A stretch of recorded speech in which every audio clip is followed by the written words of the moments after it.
Good morning everyone and welcome to another Skull and Bone video. In my last video, I asked you all to leave a comment asking what SIP build you want me to make. One of the comments was by IOA88 saying, can I make the best PVE SIP build? And I think I have finally made one. So in this video, we'll be talking about the items and if it can take on all of the PVE content. First and foremost, the SIP I went with was the box SIP, which you can get in the 4th season pass when you get it to level 45. The reason why I picked it was because of his perk Revitalize, which restores 0.5% of severe damage and 0.5% of whole health per second. This specific perk combined with a certain armor that we will talk about later and with some of the defensive food you can eat will make you almost unsinkable. Now back to the armor, we're using the Black Prince. Besides the Black Prince being one of the best armor in the game, the main reason is because of his perk Resolute. The Resolute perk reduces the damage taken by 50%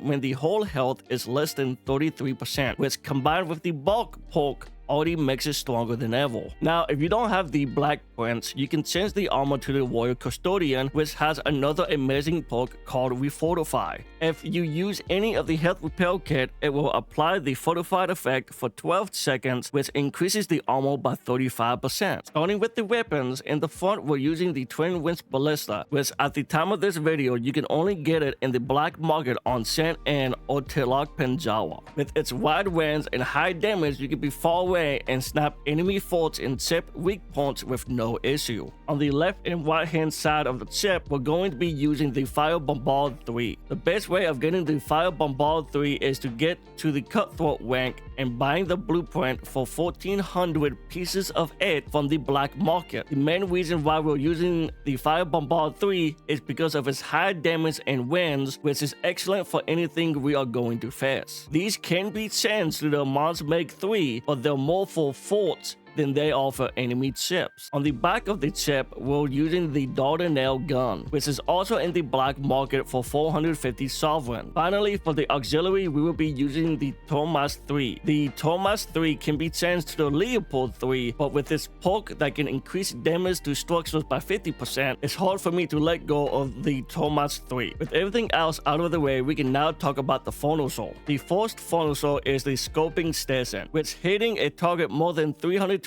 meters away applies the mark status. Combining this Phonosaur with the Twin Winds Ballista, you will be doing massive amount of damages to weak points. Next one is the La Potence Schematic 1, which increases damage to weak points to enemy ships by 10%. The final 3 Phonosaurs we will be using are the Bombard Works 1, Rocket Works 1, and also the Ballista Works 1, which will increase the elemental damage multiplier of those weapons by 19%. Now for the edit wheel. I have the repair kit 1, 2, and 3 on the top and right hand side. On the left, I have the Wagout, which will help with the bracing, mitigation, and the stamina regen. Finally, I have the Talosaurus stack, which will replenish your stamina for your chip for 60%. You can change your stamina food to anything you want. I just have the Talosaurus stack as my preference. So if you are wondering what kind of forts you can do, the only 2 forts you can never do by yourself are the Fort Primi and the Mega Fort Usten.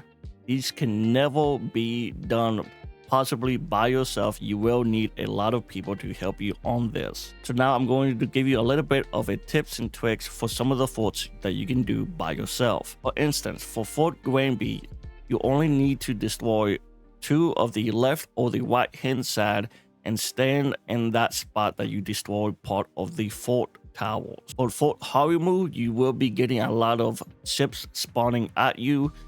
It does depend on how many ships that they are coming after you. They do spawn between 3 to 5 of the ships, and the level of the ships are different levels. Houston Capital, as I have previously said in one of my other videos, worry about the guard towers because there are at least 5 that you need to worry about, and then worry about the other ships. For Fort Dustor, you just need to go all around of the fort. You really don't need to worry about the walls. I didn't have to worry about the walls. Mainly what I worried about are the ships. And for the Grand Fort, I mainly went after the 2 guard towers that are over there, and then I worried about the walls and also the ships. And that is basically it. I do hope all of you love this build that I have made.